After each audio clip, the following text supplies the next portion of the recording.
You are listening to the INCJ podcast, Conversations about International Criminal Justice.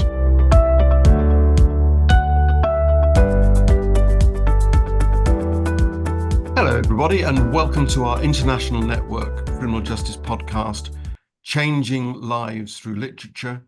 What's the story? Now, uniquely, this is being co-produced with a Chinese podcast called Prison Desires. So hello to our listeners in China. We hope you enjoy this interview and the international cross-boundary nature of INCJ. This is the second episode in a series called Just Arts, when leading arts practitioners are invited to share their work with people in prison and community settings.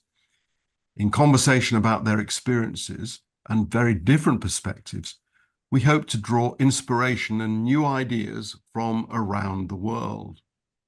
My name's John Scott, and today I'm sharing the hosting with a colleague from De Montfort University. So, how about you introduce yourself, Xiaoye? Hello, everyone. My name is Xiaoye. I'm currently in Leicester, and I'm originally from Beijing, China, which is almost exactly twice as far from here than where today's guest is from. Fun fact. So let me welcome Jean Trausting, author, activist, and professor from Massachusetts, United States, for today's podcast. Jean, thank you very much for being here. Today's podcast is mostly about your Changing Life Through Literature project. But first, we would like to start with asking you what you've been focusing on at this moment. Okay, thank you. I'm going to be pronouncing your name many times during this podcast, and you're allowed to correct me every time I get it wrong. Zhengwei? Xiaoye. Xiaoye. Okay. It's so not what we, as people from the United States, would get. So I wrote it down phonetically, and I'm still, as John says, practicing it constantly. Thank you. I work on many different areas. I work in the political arena, as you mentioned. I am a professor. I teach Changing Lives Through Literature classes, but I also am a writer. And so the book that I'm currently working on, it's my 8th book and it's my first novel. It's called Sounds Like Trouble to Me, and it's going to be published in May 2026. And I'm actually working on another book. So that's what I'm doing right now. Yeah, you're still excited about literature then, Jean? I very much am excited about literature, and I think all good writers read. I think that's how you learn to write. Myself, anyway, I believe that. So reading is very much goes hand in hand with writing. So I suppose our listeners are particularly keen to find out about your story. Were you bookish as a child? I think that word is funny. As I said to you once, bookish is not being a nerd, but unfortunately, it's associated with it. I think to love books is to love the world of the imagination, to love the world of some other world than where you are often. Certainly, that's not always true with nonfiction, but I, as a child, always wanted to be in another world. And so that's what books were for me originally. And what did you enjoy at school? In terms of books, Well, anything. um, well, beside reading, let's see, what did I enjoy at school? That's a really interesting question. I haven't thought about that for a long time. Um, I enjoyed the playground. I enjoyed a lot of activity and kickball and baseball and a lot of, I was very active as a kid. I liked being, the good kid and the smart kid and at the, doing things that the teacher wanted us to do. I enjoyed that. I enjoyed, school was a place to meet people, was also a place to get a lot of kudos for being smart. I like that. Mhm. So, what shaped your choices about going to university? Well, my first desire when I was a young girl was to be an actress. And I had wanted that. So I went to undergraduate school.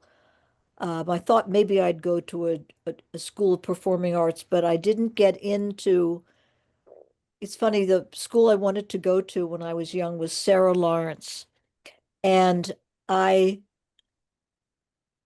they told my guidance counselor that my college essay was too unsophisticated. I remember that these were the days when you didn't have someone telling you how to write a college essay. You just wrote it, and you did it based on well, I did it based on what my mother told me to do. And so I wrote a college essay. They asked who my role model was, and I said Jackie Kennedy, which of course wasn't true, was my mother's role model. My role model was really my grandmother, but it seemed much too embarrassing to write that my role model was my grandmother. So I didn't. And I didn't get into Sarah Lawrence because I was too unsophisticated. However, years later, I've thought quite a bit. I really like to go talk at Sarah Lawrence and say that to the students. I haven't done that yet, but I'm planning that for maybe my eighth book. Um, anyway, I did love theater, and I went and became a professional actress before I ended up going back to school, graduate school in theater. I got an MFA in theater, and then I started working and using the arts as a way of connecting with people. So, what drew you to acting? I think the same thing that draws me in many ways to books, the idea that I could be someone else and experience worlds that were different from me. Um, I love to say that when I read To Kill a Mockingbird, um, my desire to kill a mockingbird, I don't know, is that a big book in the UK? Oh, Did you? sure. Yeah, lots of people read it. So when I read that, I wanted to be Atticus Finch. Atticus Finch is, of course, a male, but when I was a girl, I didn't care. Atticus Finch was the judge. He was the person who had compassion. He was the person who showed um, a greater understanding of the world than the other people in the story. And I wanted to be him. I wanted to have that worldview. So that was something I got from a book. It was also something I got, say, when I would be in a Chekhov play. I wanted to be a character who had the compassion, the understanding.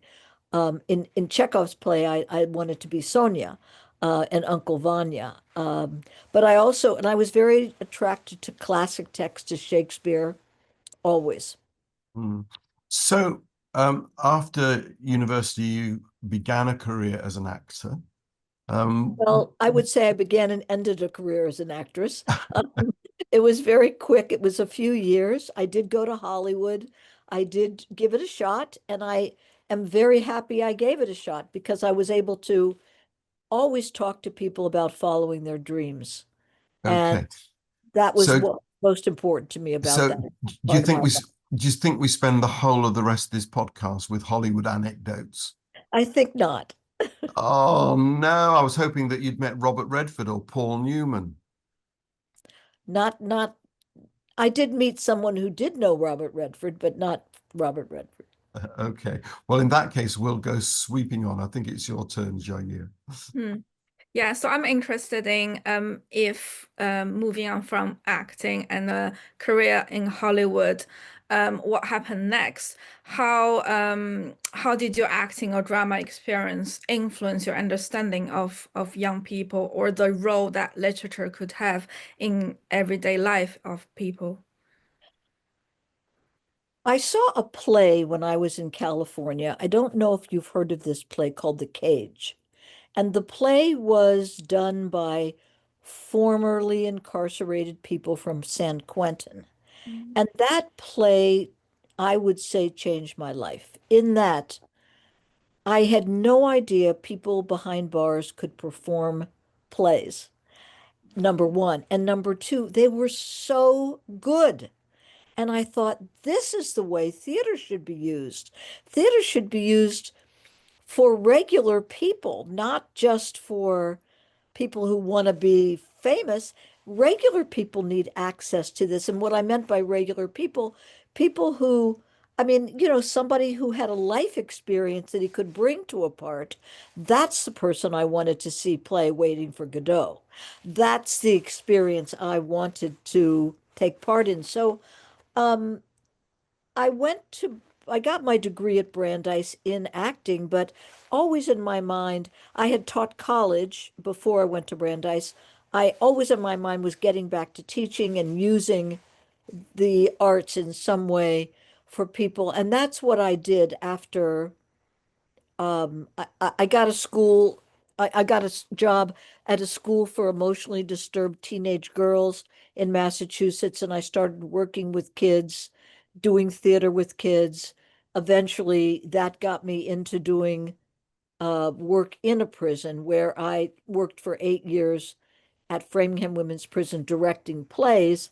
That work got me into changing lives through literature because I heard about how changing lives through literature started in Massachusetts. So it was sort of becoming characters was part of it, and then helping other people to become characters, and then talking about the worlds that books bring up that are as vivid as a theatrical world. Could you tell us maybe one thing from your memory of working with girls that are emotionally disturbed? Although I guess that's how not what we would describe nowadays, but how was that? And if any story you could share. Oh yeah, one thing that was they used to come, they'd go home on weekends and then they would come back and they would bring knives in their laundry bags.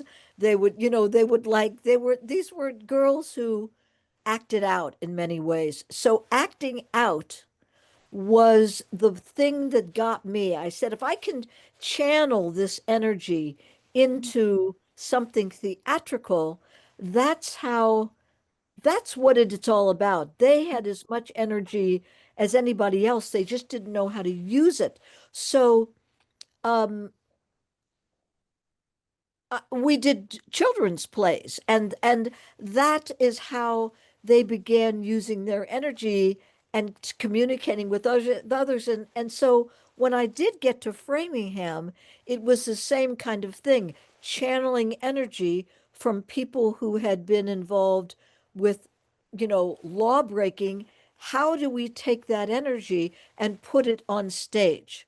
And that was always the thing. So um, I think I'm going to use a really specific example from Framingham to make my point a little clearer, which is um, we were doing an improv one night, an improvisation. In other words, you don't know what's going to happen.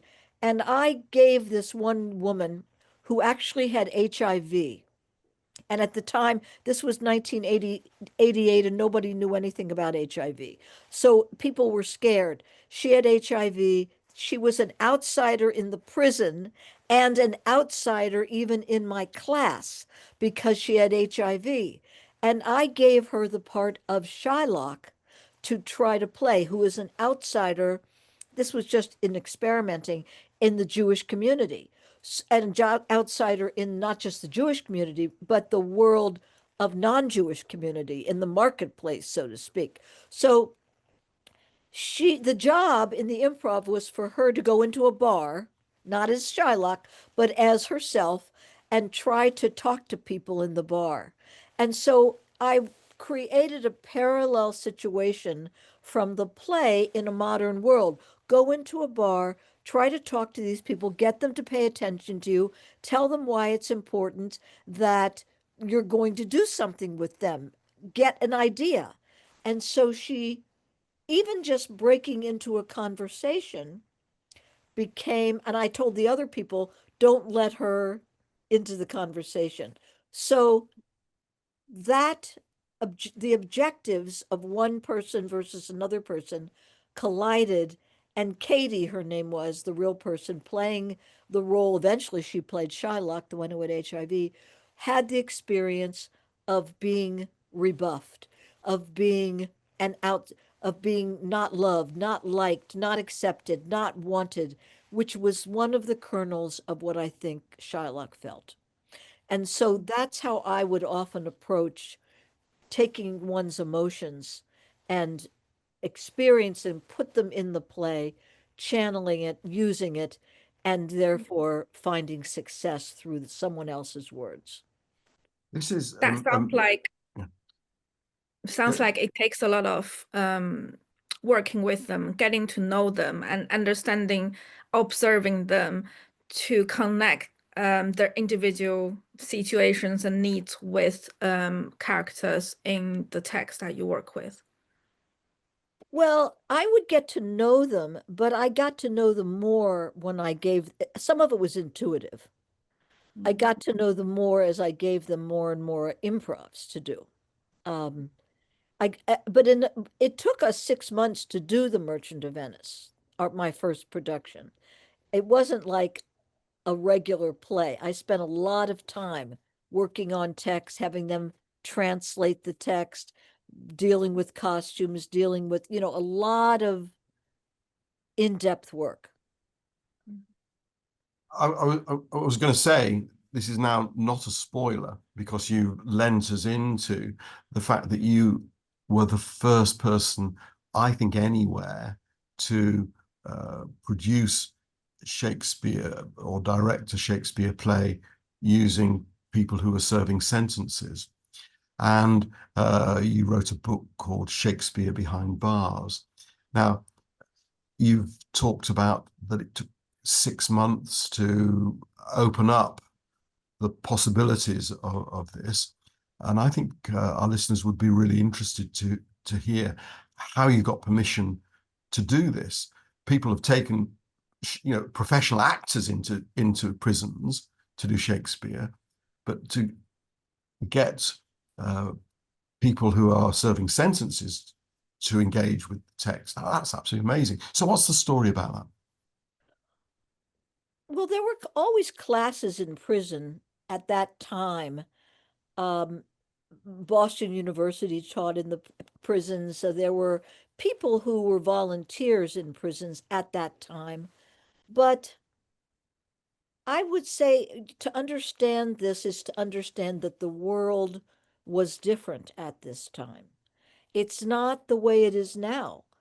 Although I would say the aims of education and the aims of incarceration are diametrically opposed.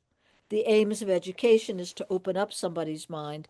The aims of incarceration are to follow the status quo, keep somebody very much a conformist, follow the rules. That's not what creativity is about. Creativity, in many ways, is breaking rules, is expanding one's open awareness. So, but I would say I had my brother at the time knew somebody who was working high up in a prison, and he asked him if there was a way I could direct something. And before I got permission, I sent out a grant and applied for a grant. And by the time I got permission, I already had a grant. And that's kind of how you had to do things. You couldn't exactly wait. And so I got, it was like I had to do it. I mean, they said, okay, well, why not? Let her, she's not charging us any money. Let her do this. It depends a lot on who's running each individual prison. In Massachusetts, the person running the prison at that time was a little more enlightened than maybe in some other place. But it's not like it was an easy thing to happen, but it would be 10 times harder now. Okay. So when you got this permission, and my view is that usually you have to do things and then get permission afterwards. But when you, I think that's exactly what I was saying. yeah, Yeah. yeah. So, what guided your choice, not just of this play, but I understand you did a series of different plays. So, how did you choose your plays? And Okay, so that's a really good question. Can you see me okay? I feel yeah, like absolutely my fine. eyes are a little weird. Okay. So I always felt that the greatest gift I could give people inside was giving them what I had, access to literature.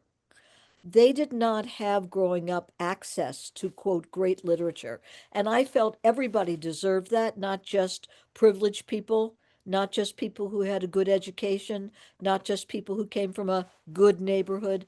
Everybody deserved access to great literature and to decide if it was something they wanted to take part in or not. So I always used classic texts that most of the women were not familiar with.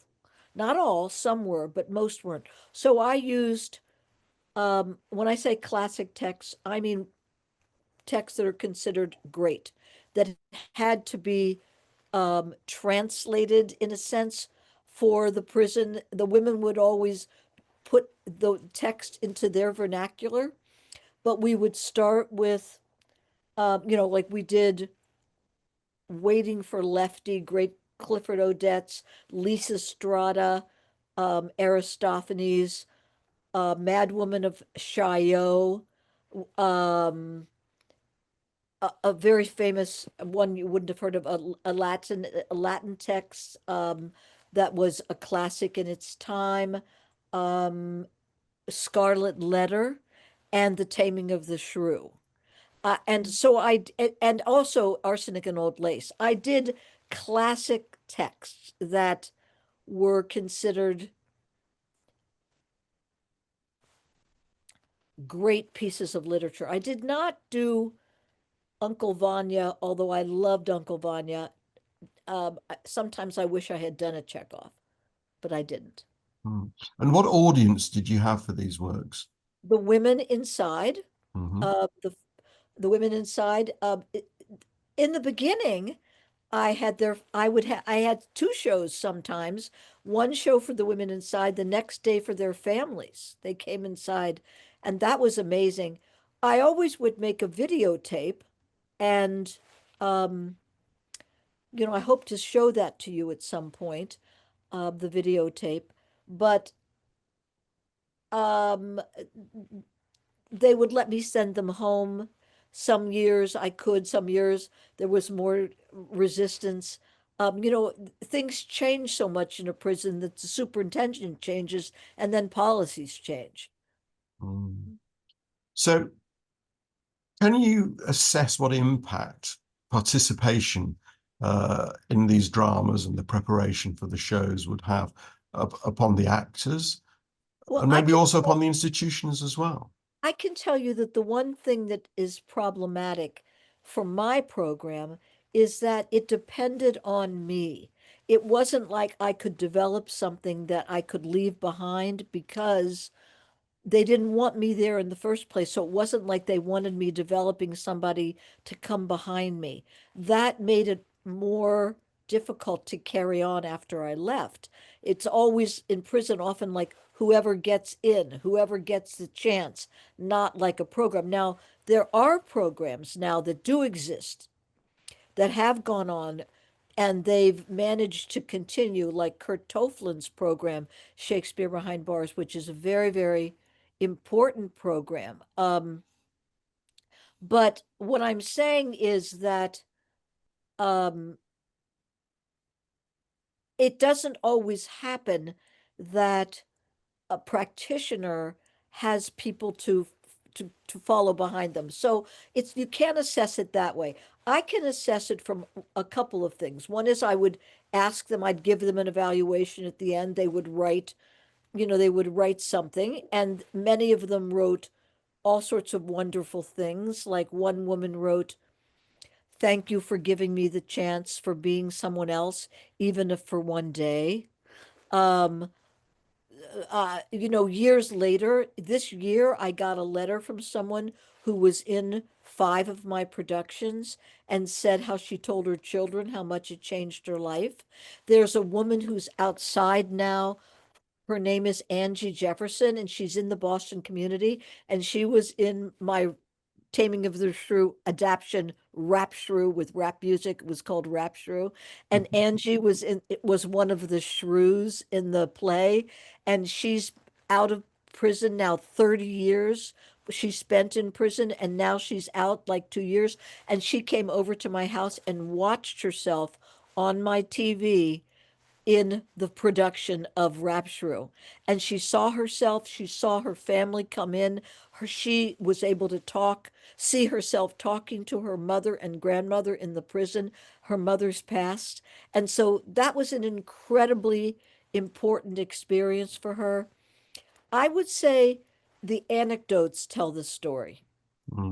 Changing lives through drama, question mark? Well, I think you change lives through art. I think it's art. I think it's the power of transformation. Yeah, I think methods of assessment has always been a quite contentious topic in terms of creative arts and criminal justice. You always have institutions, organizations, funders wanting to see results, wanting to see impact, but how do you measure it? Whose measurement is it? Does it capture the essence of art? It's always really complicated. And I agree. I think anecdotes and small stories, and it's in the little things rather than data, Right, stuff right. like that. And I think those are hard to assess too, because they happen over a period of time, not just at the moment. That's the other difficulty about assessment. Yeah. So Jean, the topic of today is the Changing Life Through Literature program as a whole. Could I just confirm that the place you talked about mentioned just now, were they part of the Changing Life Through Literature project, or was that before the project That started? was before. I would like to explain, if you don't mind, what Changing Lives Through Literature is as a program, because it's not something most people know about. Yes, please. The program got started by a judge and a professor from the southern part of Massachusetts.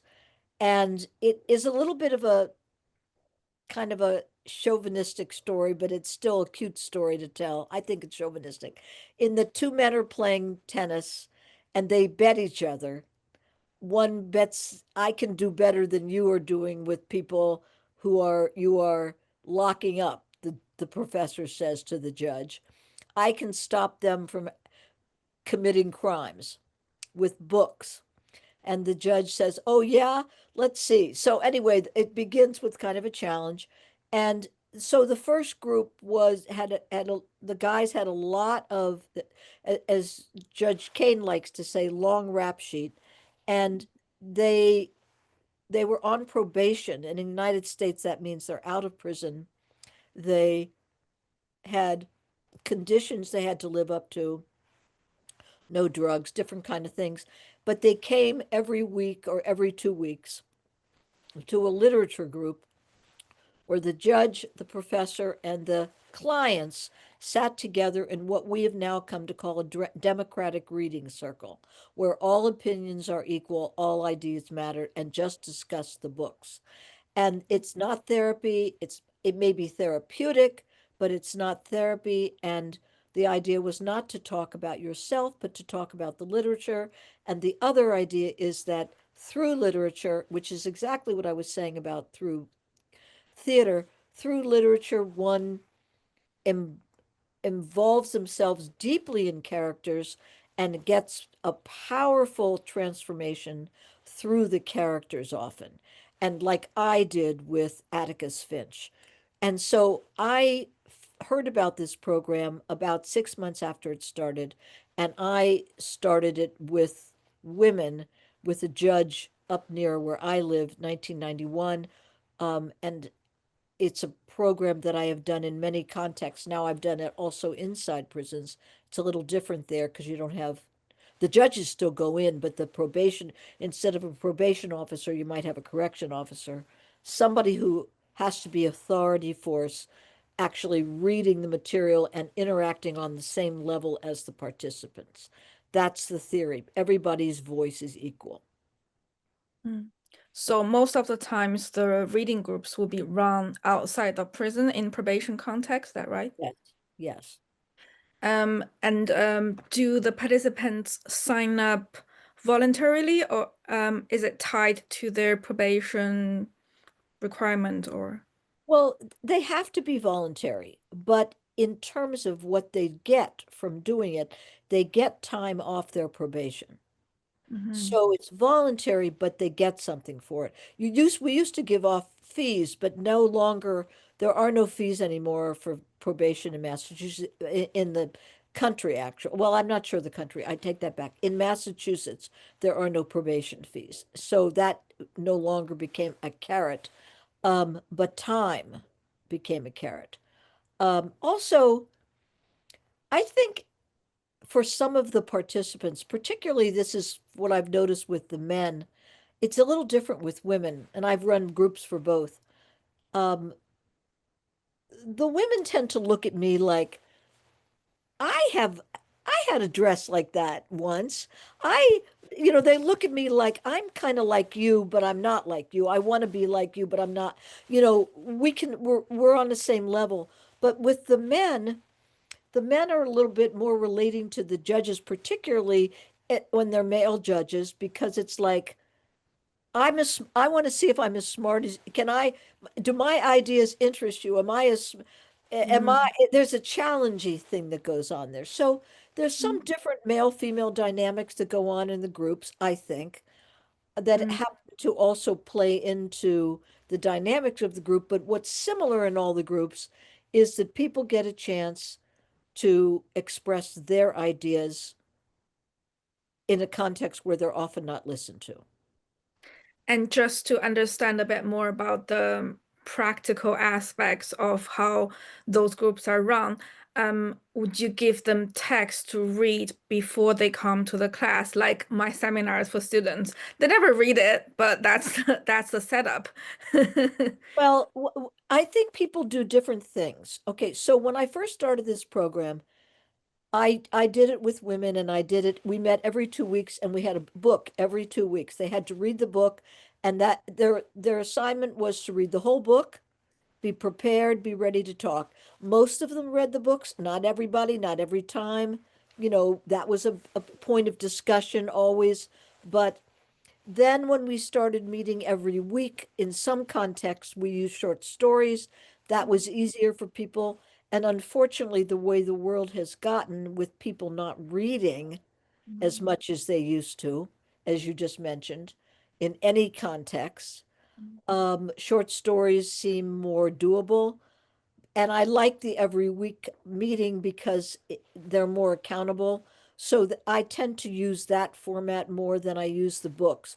But unfortunately, I think you get more out of reading a book because you get a whole text. But some people use a book over weeks, a period of, I don't enjoy that format.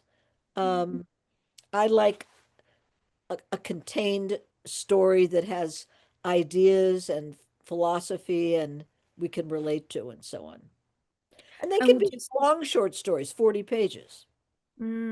That's a long reading. Like my student will struggle reading one paper, which is about 15 pages long. Reading a whole book is probably a very strange concept to a lot of them. Would you say there's a bar for participation in terms of literacy skills or the Sorry vocabulary about or this. the Excuse me, I'm just turning off something. So I don't know how to turn this off on my computer, but maybe Rob can get this off. Is that showing up my No, it's clear on the screen. Okay. So he can cut this out. All right, go ahead. no worries. Would you say that there is a bar for participation in terms of literacy skills, or if there are they're all fine in terms of the basics, would there be a difference in terms of what their understanding of different styles of writing? And would they struggle with anything do you've provided them? I think that the point of changing lives is different from regular school, in that we're not really trying to assess literacy per se. We're trying to give people, you have to be able to read to be in a group, and usually it's a self-identifiable thing. A probation officer will ask you, how comfortable are you reading? Mm. And the person says, I can't stand reading. I don't think you'll be good for this group. Mm. Um, how come I read a book a week? Oh, then this might be something you're interested in. So it's the probation officer assesses that with the person before they begin the group. Nobody gets in the group. I mean, we've had people who wanted to join it and couldn't do it, but not that often. Mm. But with women, they tend to say, I'm a terrible reader. I'm awful. I can't do anything. And they can do a lot. But they tend to think that they're awful. So we might put them in a group and say, look, you know, give it a shot, see how it goes, that kind of thing. And do you always find them being able to connect with the stories that you have chosen? Because Well, sometimes you might, part of the skill, yeah. Part of the skill of being a facilitator for changing lives is Mm. picking the material. That's Yeah. definitely a skill. I Yeah, mean, could you share a bit more about that? sure. By the way, I picked some things they've hated. I have had, some awful things that I thought were like, I used an Annie Proulx book that I thought was wonderful. And they were like, oh my God, the only character they liked in the book was the prostitute who was killed on page 10 or something like that, that kind of thing. Um, I pick books where I don't pick books with stories about rich people very often. I pick, first of all, it's fiction, which is important. Some people don't use, they use other things, but I really think fiction is crucial to this imagination.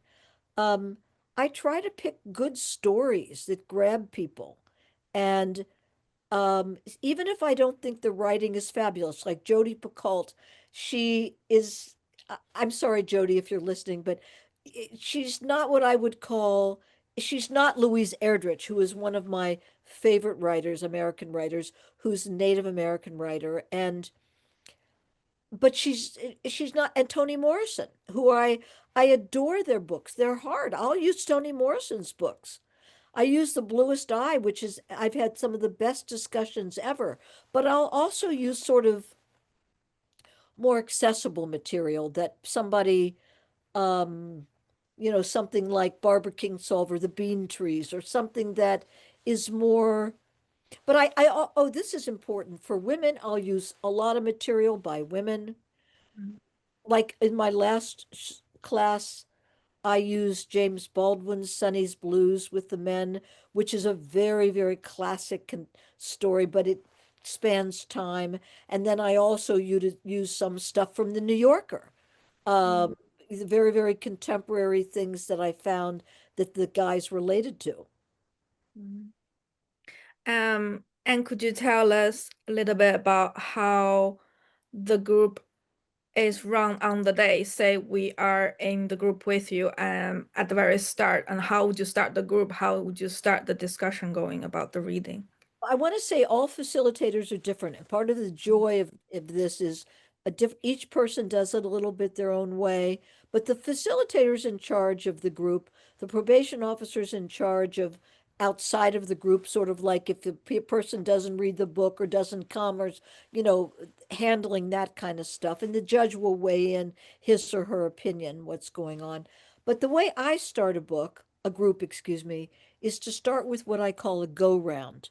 So I will have, nobody says anything, but each person goes around and has a minute or so to say some reaction. I might ask a question. I might say, so what was something in this book that really emotionally aroused you, made you angry, or made you loved it or hurt you. What engaged your emotions? And then each person says something without engaging in the conversation. And the reason I do that is to develop listening skills, also to give people a chance just to say something without any reaction to it, to be on the floor. And then we'll come back to things later. That's how I begin. And then often I will write down things that they say, and that will give me a guide to some of the things that are most important to them in the book. I am, because of my theater training, and you know this from your theater training, I have the ability to go with the flow and be improvisational.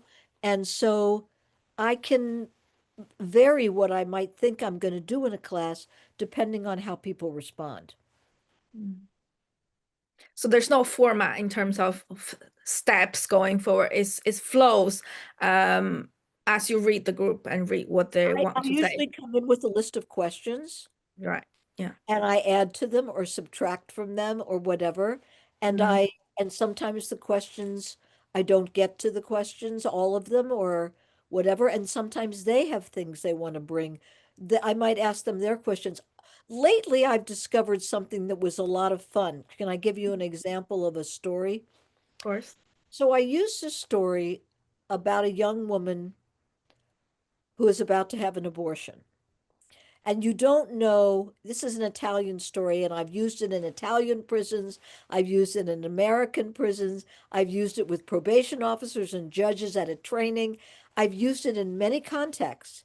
And I found that the responses are surprisingly similar on a couple of the questions I ask. So we discuss the story. You don't know whether she's going to have the abortion or not.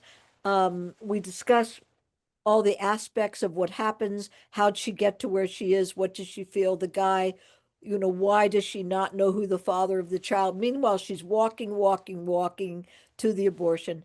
And then I will ask them at the end of the discussion, so a question like, and this is the one that I will ask for this story, but an open-ended question that is, there really isn't an answer to, like, so do you think she will have the abortion?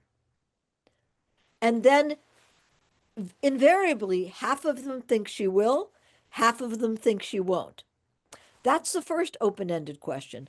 And then the second open-ended question that I've begun doing, and I got this idea from a dear friend of mine who's Italian, who is a theater person, and helped me get this question. He said, let's ask them, what do you want them to do? What do you imagine? Well, no, it goes, what will they do? What do you imagine they will do? And then what do you want them to do? And so those can be a lot of steps. So one person, for example, answered, they go in and they find out the abortionist, they sit down with the abortionist calls her parents come down, they all have a talk, and they decide she's going to keep the baby together with they go through an entire thing. And then when I say, what do you want them to do? One woman said, goes in, finds out, has the abortionist, calls the cops come and arrest the older guy who got her pregnant, really because it was a sexual abuse case.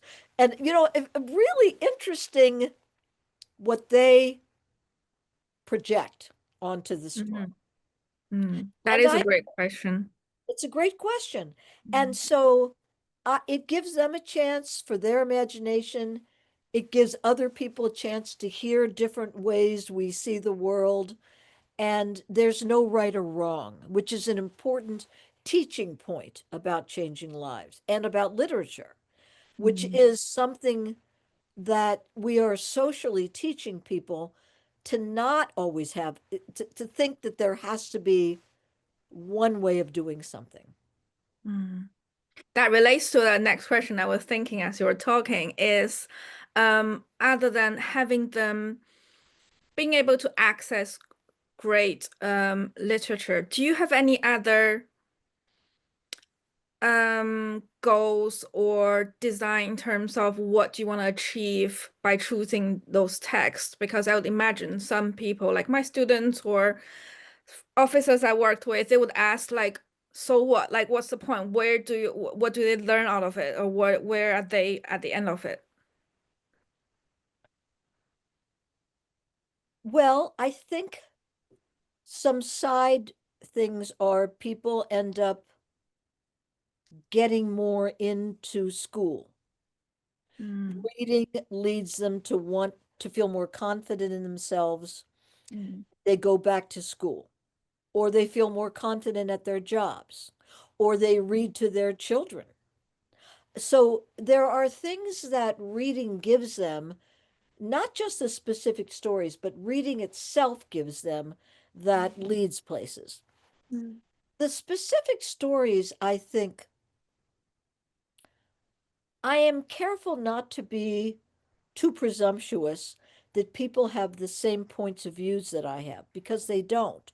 I mean, I live in a very blue state in Massachusetts, and we are, very, our state votes a certain way, but that doesn't mean that there aren't people who I will encounter and who come to my class that don't think the way I think.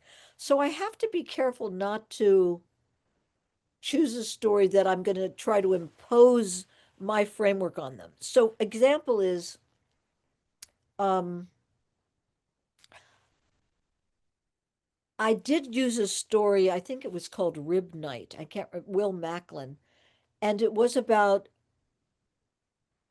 I mean, it really is an anti-war story, but I didn't talk about it as an anti-war story at all.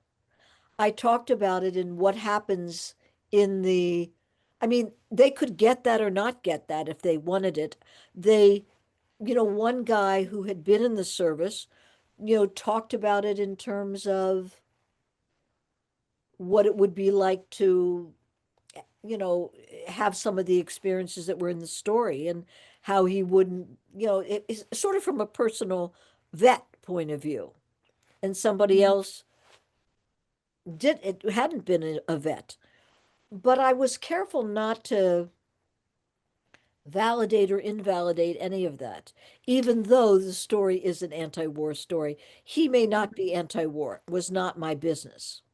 mm, So you have to be careful not to presume too much mm, about somebody's point of view. Or let's say, a marriage, somebody's, married, maybe they're gay, maybe they're not gay, you don't know what sexual orientation people are, how they relate to things. You have a story in which there's a disparaging mark about a gay person. I think it's important to say to the class, I do, well, that was a disparaging remark. What did you think of that? How did that strike you? Or something like that, without um, saying necessarily the person is bad for saying something, or the mm. person is good, or, something like that. I think That, not telling them my point of view on a story is important. I mm, think letting them, they may end up knowing my point of view, but I don't really talk about the way I see stories. I try to get them to talk about the way they see it. mm. So other than connecting with the story itself and focusing on various everyone's expressions or connections with the story, there's also a social element because you are physically in the room. You're not acting out, but you're still physically there, you're talking with each other. So does anything happen in terms of the dynamic and the social aspect during those readings? And is there any stories you could share? Well, I we had we've had some funny things happen. Like, okay, so when I was working with the women, um, I had two groups of women. There weren't enough women in Massachusetts to have one class, there's so many fewer women in the criminal legal system than men. So I had women from two courts, Lynn and Lowell. And the Lynn women rode a van to Lowell, and the Lowell women came in their own cars, or not with their own cars, usually their boyfriend's car, or they walked or something. They didn't usually have the cars, bus, whatever. So a couple of books in, the Lynn women accused the Lowell women of not reading the book. It was like a gang thing. So we had the judge, who's fantastic, from Lynn. Before the class began, we sat everybody down and he said, "All right, this stops here. People are reading this. This is happening. Knock it off." So that was sort of fascinating, the dynamic of the streets kind of coming into our class, you know, who's reading and who's not reading and who's getting kudos. That was interesting. Another interesting thing is there's always a graduation at the end, and it used to be in the court. And so all the women would come to the courtroom, and the judge would go up on the bench, and I would go up with him, and we'd give graduation certificates and make a speech in the court, and all people would be in the court for the day, regular court. And so these women would get kudos in front of the court. I remember when one woman brought her pimp to the graduation ceremony, and it was really exciting for her. She was friends with him. He came to the graduation ceremony. That was interesting. Socially, another thing that was sort of fascinating is I would notice if we started in the spring, sometimes women would be coming to the college because classes are held at the college. In the community college, we would hold them at a college, not in a court, not in a a basement somewhere, in a college classroom. And they would come there and they might be dressed like they were tricking, and that they realized, whoops, I don't think I should dress like that going to a college. Nobody told them the next class they would dress differently. So, things would happen that were quite interesting socially. Last story that really, really touched me. I used a story called The Lesson by Toni Cade Bambara, which is a beautiful story about taking kids to what used to be FAO Schwartz in New York. It's no longer open, and it had gorgeous, gorgeous things for oodles of money in the window, tons of things. And the teacher takes the kids from Bedford Stuyvesant, a part of New York, to a bunch of kids in the summer who are not happy, but the parents want them to go to New York, to this fancy department store. And in the department store, the story is realizing the lesson is often about what things cost and what the world is really about and who has how much and who doesn't have how much. That's what the story is about. And so in the story, one of the girls realizes how much it costs to have a glass sailboat, $1,000, a glass sailboat. And instead of a little sailboat, she would construct with a thing and put on and so she gets angry, and she's angry about this, and that's a very interesting response. Well, while we were discussing it, and it's in a room with women, one of the women said, "You have no idea," and this was personal, but it was interesting. "You have no idea what it's like for a mother not to be able to afford something like that for her child. I can't even afford the tennis shoes my child wants for my child." That was very interesting. And there was a bonding of the other mothers with her that I found, they get to know each other a little bit, and they get, things would happen after that. Like, they start bringing candy to the group or stuff. Yeah. So there's a bonding that goes on for them. doesn't involve me necessarily, but it's for them based on those kinds of revelations or moments, personal, but also related to the story. Okay, I Yeah. want to take a step or two back, if I could, please, because you've talked about individuals and how the groups have run. The program proliferated, didn't it, in that other states used this concept, and I think it became very successful and was replicated elsewhere.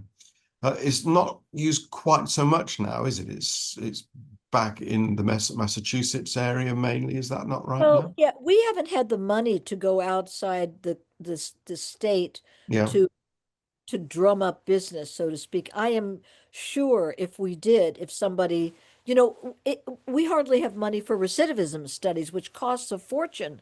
I mean, to go outside the state to get new programs going, that's a lot. I mean, this is a very inexpensive program. It just involves people in a room with books or, the books. Nobody, I mean, Yeah. facilitators are now paid, but we weren't in the beginning. We now are paid, for our time, but um it's not expensive, but we can't proliferate without more. Yeah. I mean, it's absolutely fascinating to me because uh, uh, my wife's a librarian, for example, and there are book groups, reading groups all over the UK. And this is a very focused, engaged use of shared experiences over literature, and is using that shared experience with people who've often been deprived of that opportunity. I mean, it's absolutely fascinating. But you've had great experiences, and I'm just wondering how that success can be replicated, Jean.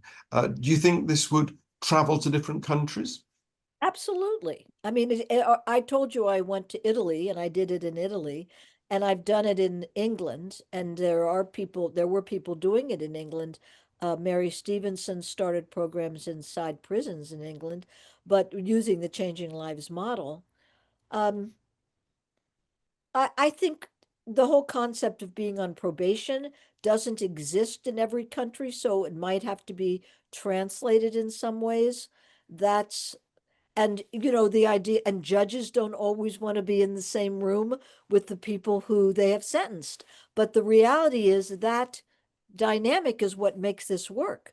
It doesn't mean the judge has sentenced the person in the room, but a judge who represents sentencing is in the room. What components do you think makes Changing Lives special?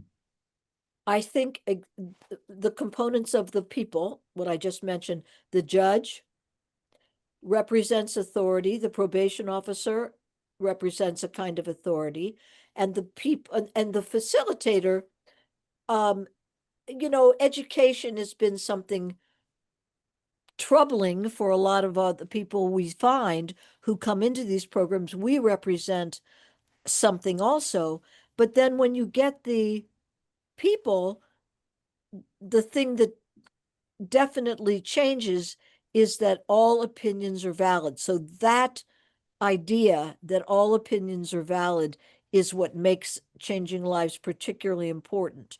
Reading, having room for listening and speaking. Yeah, really important. I think not being personal to a fault is very important. I think using the literature, having the literature be the lesson, that's also very important. And I I'm think interested to having know, the sorry, I'm interested to know whether you have mixed groups. It seems that you mainly have groups just for men and then separately for There are women. definitely mixed groups.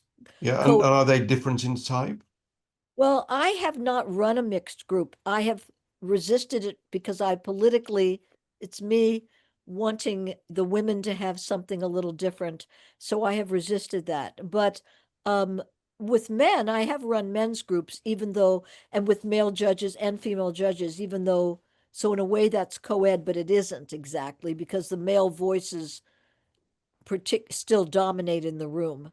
Um, I think the difference is if with a co-ed group, you have to be careful to make sure everybody's voice is equal, and that can be a little trickier because women tend to not always speak out when there are men there. I think with a female facilitator, it's a little easier, but I think if you have a male facilitator, men and women in a room, the male's got to be very skilled at getting the women to speak. Yeah, you were going to say something, Jaye. Yes, I was going to say, I think having the court system, the sentencing, the pre-punishment aspects of criminal justice involved in a rehabilitation program is quite special. From what I've known around the different countries, I think this might be the only one that I've heard that involves judge and doesn't just involve judge.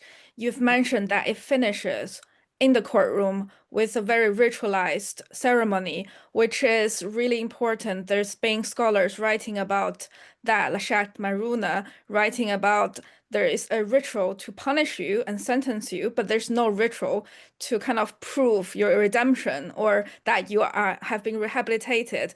But which is actually quite really important for a person and society as well. So I think that's really, really special about the program. Yeah, and I think giving a certificate so Mm. people have something that they take home, an acknowledgement of their work, that also adds to it. So the courtroom, not all programs do that, but I found it was so wonderful when I did this program 27 years with Judge Dever, and he was from Lynn, and he used to ride the van every time to Lowell with the women in the van.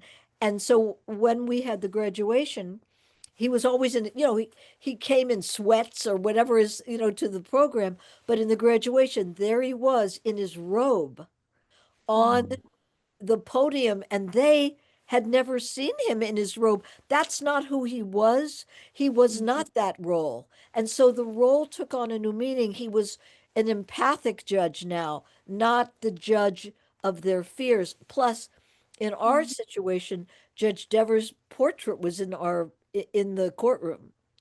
And so it was really, really profound for the women.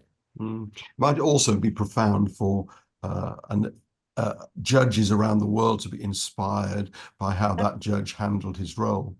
I'm wondering if people listening would like to find out more about this methodology. Where should our listeners go, Jean? I just wanted to finish the last thing I was going to say. Judge Dever used to say, "This is the joy of my judgeship," about changing lives, because there was joy, which is not always connected to being a judge. Well, people can email me. That's probably the easiest thing. You can give my email out, jean@trounstein.com, put it up somewhere on the screen. If they want to know, that's probably the easiest. And then I can field their questions to people and help them get materials or find out who they should talk to. But judges can contact me too, because I am one of the people on the Changing Lives Through Literature committee in Massachusetts who does help people who want to start programs. I have another question related to the content of the work. In terms of, are there any points in working with them that you pick text that relates to crime and offending specifically? Do you do that at all, or is that not your consideration? Because I've heard lots of questions from the general public with a rather punitive mindset asking, are they reflecting on what they've done wrong? Are they repenting, or are they just having a good time? What would your response be to that? Well, I really think the point of changing lives is not to, I think there's a mistake if you have a program and you try to be didactic. I think being didactic is the death of any program with literature. So I think to use literature as a way of saying, oops, you shouldn't have done that, you shouldn't have done that, is wrong, is not the way to use it. So I certainly have stories that have crime in it, but not for the purpose of like this, for them to see what their reactions are to it, to see what their feelings are. So that I might use Joyce Carol Oates' story, great story, Where Are You Going? Where Have You Been? Where there's a young girl by the end of the story, she's going to get raped. And to see what their reactions are to her going, does she fight back enough? Does she not fight back? Is she, quote, asking for it? Is she not asking? There is no right or wrong. I think there is no right or wrong with literature. And that's why it's powerful, because the literature allows us to teach. It's not just having fun, it's engaging the mind with questions and thoughts and what do you think and how do you think and how many ways to think. And that's not just, quote, fun. It's really developing thinking skills. And I mean, that's fun for me. But I think if you go into something with the notion that you have to show people the right way, dead in the water. Well, I think we probably got to the stage in our podcast where it's time for a last word from Jean. So you have an international audience, and I'm just wondering whether you could say something about how you think the arts can contribute to justice, Jean. Okay, not a big question or anything like No, that. no. I mean, just a last word. You can do it in maybe 3 or 4 words. Just a small question. Well, I think that the arts open people up to their heart. I think they're open people up to the world of the imagination. I think the arts open people up more to ideas they didn't know they had. Um, I think through the arts, we can grapple in a much safer way with some of the tough things that go on in the world. I mean, if you don't mind a small diversion, but I'd like a small diversion. I went to a Yankees. I'm a Red Sox baseball fan, and we have a very big thing in our city, Red Sox Yankees. Yankees are New York, Red Sox are Massachusetts. We are a terrible fighting team. We fight each other. But I just wrote an essay that really, isn't this a better rivalry to have than a rivalry, the kind of rivalries we have in the world that are going on, that end in the kind of brutal consequences we see all over the world? What better than to see the brutality in a piece of literature and see it, talk about it, engage in it, rather than do it? What better to see a brutal man hit his daughter and engage in that and experience it and ask questions about it? With Toni Morrison's The Bluest Eye, there's sex abuse. But when I asked the women in my class, does Charlie, when he touches Pecola, thinks he loves her?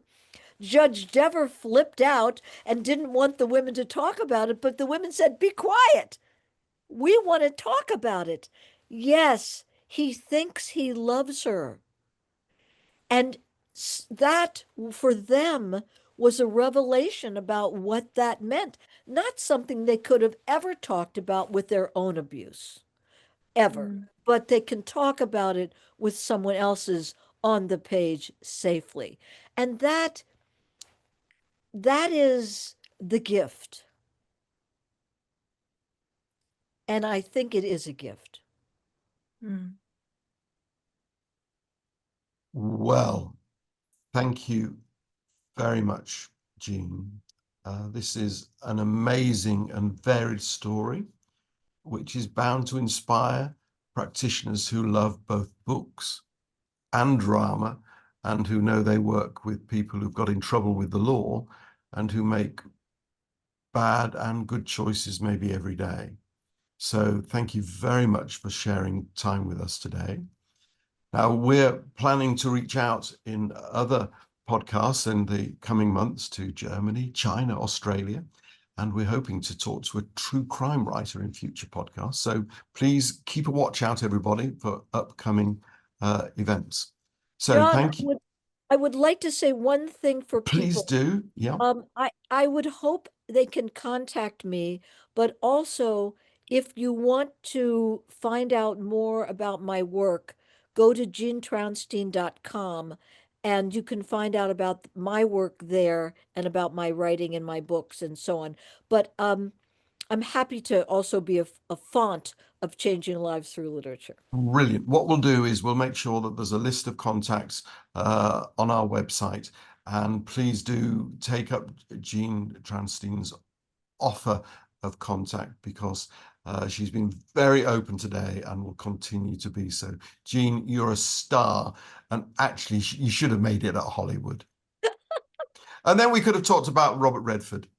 Okay, so thank you so much. Yeah, thank you to everyone for watching and listening to this podcast. If you want to find out more about INCJ, just visit our website at criminaljusticenetwork.net, or go to Spotify or your preferred podcast provider to find other topics of interest that you might want to follow up on.